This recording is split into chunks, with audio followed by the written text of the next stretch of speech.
Au début, on s'est inscrit de façon toute simple, on s'est inscrit sur cette espèce d'entité qui était les amis d'Éric Zemmour. Et en fait, on a eu très vite une réponse qui me propose d'intégrer une cellule pour récolter les parrainages. Bonjour, je suis Pauline Payassa, je suis journaliste et bienvenue dans le Making of des Jours, le podcast desjours.fr. Le 30 novembre, le polémiste d'extrême droite Éric Zemmour annonce sa candidature à l'élection présidentielle et inonde alors les médias de ses idées racistes et xénophobes. Mais derrière sa présence médiatique et ses éléments de langage, qui sont ses sympathisants et surtout qui sont les 110 000 adhérents de son parti Reconquête ? Pour aller au-delà de la stratégie de communication d'Éric Zemmour, les Jours ont infiltré son parti pendant plus de 3 mois. Pierre Bafoil est journaliste indépendant. Pour les Jours, il raconte la campagne du candidat depuis l'intérieur.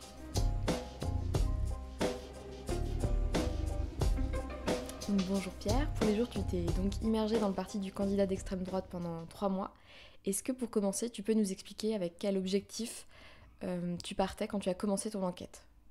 Alors on a lancé cette série parce qu'on a estimé que c'était le meilleur moyen d'avoir accès à ce qui venait de se créer et ça nous permettait d'avoir vraiment accès à tout un nouveau mouvement qui se lançait derrière Éric Zemmour, qui était tout neuf, et on a estimé que c'était le meilleur moyen pour comprendre déjà comment est-ce qu'il avait levé 100 000 personnes en 2 mois, comprendre qui s'était levé derrière lui et pouvoir vraiment avoir accès à une parole qui était libre de tout élément de langage, et comprendre vraiment quelles étaient les motivations premières de ces gens. On avait bien conscience qu'il y avait...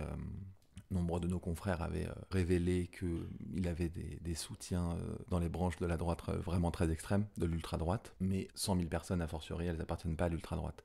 Du coup, on voulait comprendre qui ils étaient et comment ils s'engageaient derrière ce candidat multi-condamné, multi-récidiviste de la haine, et justement qui a des soutiens quand même plus que sombres. C'est ce pourquoi on a choisi l'immersion, parce qu'on a vu assez vite que Reconquête avait un discours très rodé sur mouvement spontané, une levée populaire derrière Zemmour, ce qui n'est pas du tout le cas, que finalement il distillait toujours les mêmes éléments de langage dans les médias, que l'accès à la base était plutôt compliqué, et on a estimé que c'était donc le meilleur moyen pour vraiment pouvoir effectuer vraiment cette immersion, et de là pouvoir faire vraiment un travail au long cours. Et comment est-ce que tu t'es préparé à cette immersion ? Parce que le but c'était quand même de ne pas être repéré. Pour préparer l'immersion, on a, étant donné qu'il y avait toutes les questions de passe sanitaire et de potentiel contrôle d'identité, on s'est dit que ça allait être impossible de changer de nom. Si on voulait participer à des trucs dans des bars et tout, le risque était trop grand de changer de nom, quoi. Donc du coup, ce qu'on a décidé de faire, c'est qu'on a accolé mon premier prénom et mon deuxième prénom. Et du coup, on s'est inscrit là-dessus, ce qui permettait que sur mes papiers officiels, il y a donc mes 2 prénoms. Et finalement, donc ça colle. Le deuxième avantage de ça, c'est que ça nous permettait de créer une nouvelle identité numérique sous ce nom-là, et donc sur mon nom à moi de journaliste, de pouvoir par exemple sur le site des Jours mettre une autre photo. Donc du coup, si jamais il tombait sur moi, quoi, sur le journaliste, et ben c'est pas le même visage que moi, donc ça pouvait très bien être un homonyme.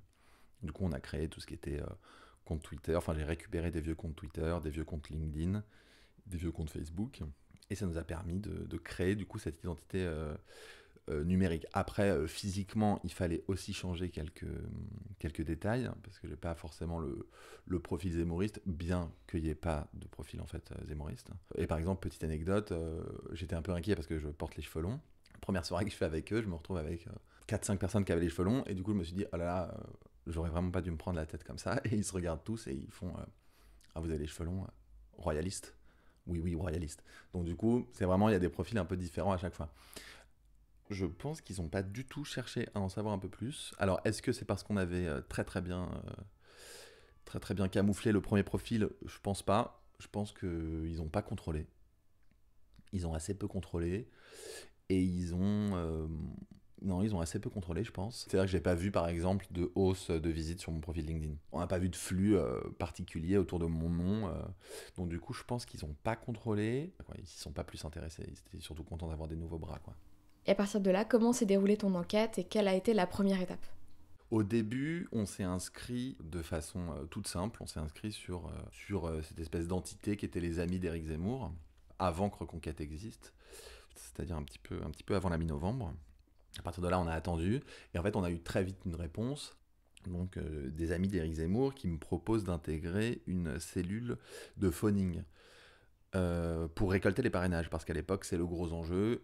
Zemmour n'est pas encore candidat, c'est un secret de polichinelle, mais il faut évidemment, quand bien même il le serait, il faut avoir le ticket pour la course, c'est-à-dire les 500 parrainages. Donc du coup, dans l'ombre, depuis à peu près la fin de l'été, il y a quelques centaines de personnes qui s'activent pour un petit peu tâter le terrain, de savoir dans les élus qui est-ce qui serait prêt à suivre Zemmour ou pas. Donc du coup, il m'appelle pour intégrer une cellule de parrainage.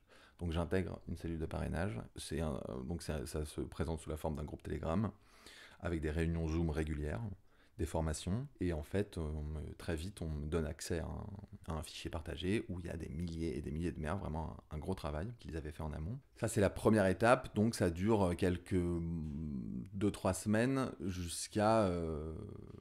alors, entre-temps, se lance Reconquête, donc au meeting de Villepinte, qui est ma première participation physique au mouvement. Et à partir de là, j'ai même pas eu besoin, en fait, d'adhérer au parti, parce que, ayant été recruté directement par l'association des amis d'Éric Zemmour, j'étais considéré directement comme dans Reconquête. Donc en fait, j'ai jamais payé ma cotisation, par exemple. Et ensuite, après ça, Reconquête s'est nettement plus structuré et ils ont commencé à faire des pôles physiques de militants avec des référents départementaux. Et on a été contactés en fonction des adresses qu'on avait mises. On a été contactés, des lieux géographiques où vivent les militants. Ils ont été contactés pour savoir s'ils voulaient intégrer des groupes physiques de militants.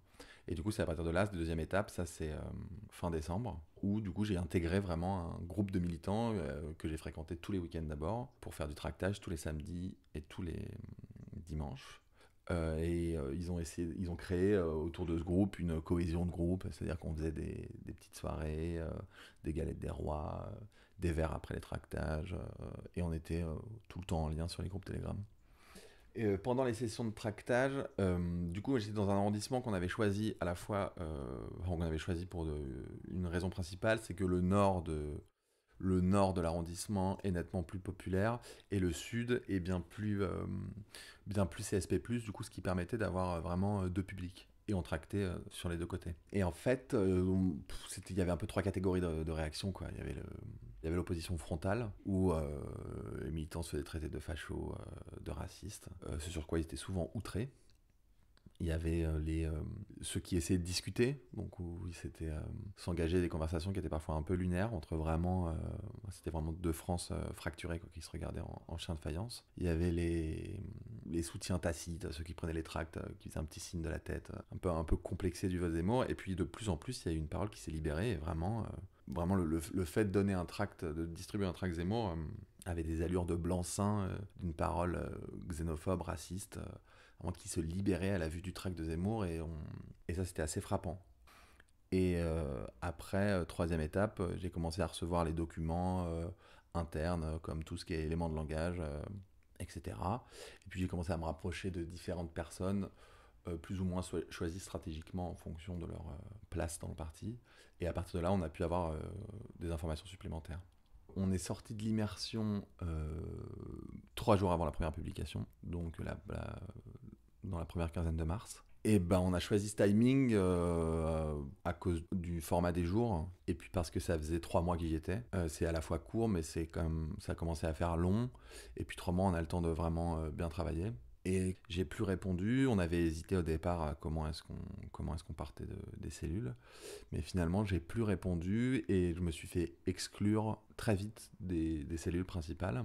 Par exemple, le mardi où le premier épisode sort, à 19h, il est sorti à 19h l'épisode, il a été publié à 19h, et à 20h, peu après 20h30, ils ont intégré le conseiller en communication de Zemmour dans les groupes où j'étais, qui après une rapide enquête m'a exclu des groupes. Et est-ce qu'au cours de ton immersion, tu as rencontré des difficultés ? J'ai eu quelques difficultés. La plus grosse difficulté que j'ai eue, c'était d'avoir ce double jeu, qui est compliqué à avoir, de fréquenter des gens sans dire qui on est vraiment, c'est compliqué, d'assister à quand même une parole extrêmement décomplexé, complètement libéré, notamment sur le racisme et la xénophobie. On est vraiment confronté à une parole qui est qui est vraiment décomplexé, quoi. Par exemple, typiquement, moi, ce qui m'a le plus frappé, c'est qu'ils sont absolument convaincus que notre civilisation est menacée et qu'on est au bord de la guerre civile et que c'est vraiment Zemmour à l'Élysée ou la fin de la France. Et ça, c'est le comprendre, c'est quand même, s'y confronter tout le temps, c'est à la fois triste et inquiétant, quoi. De se dire qu'il y a quand même une grande proportion quand même conséquente de l'électorat français qui est convaincu de ça, c'est quand même assez, c'est frappant. Ce qui m'a le plus marqué, c'est la diversité des profils. C'est vraiment la diversité des profils et de se retrouver avec, typiquement, j'ai passé une soirée avec une ancienne militante de l'Action française, qui est donc un parti quand même historiquement antisémite, et une personne de confession juive qui était pratiquant, et ils se retrouvaient sur certains points que Zemmour défendait. Et c'est une union de toute la droite dure qui est quand même assez, qui est à la fois inédite et quand on est au milieu, surprenante, quoi.